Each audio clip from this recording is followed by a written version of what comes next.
it really blazed a trail when it comes to doing Christian news about whether it be persecution, revival movements, humanitarian events that are going on. I think of the typhoon that hit the Philippines. Utter devastation. Oh my gosh. The eye wall of Typhoon Haiyan came right here. But you know what brings hope to people? Is when they see believers on the ground. They roll up their sleeves, they begin to get their hands dirty, and you demonstrate the church at work.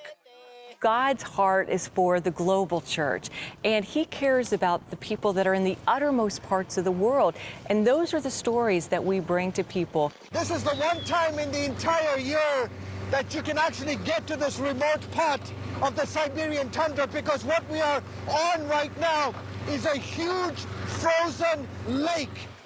God has given us this special vehicle to use television, to use the internet, to say, don't give up. In the midst of your challenges, in the midst of your persecution, God is still on the throne. And look at the story of how others are suffering, but yet they thrive and they continue to share the gospel of Jesus Christ. I can't think of another show other than Christian World News that has focused so much on Saeed Abedini and his imprisonment in Iran. And I had the great opportunity to interview his wife, Naghmeh. As a wife, what's been the hardest part of all of this for you? The Lord has given me grace to go to His presence and just get my comfort.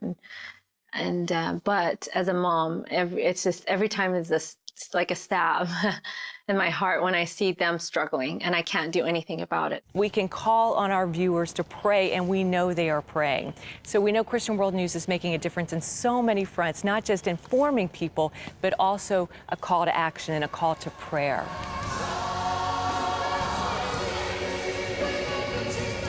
When 1 billion+ believers who call themselves Christian gather together across the globe to pray, does MSNBC cover it? No. CBS? No. ABC? Does it lead the nightly news? No. But it leads Christian World News.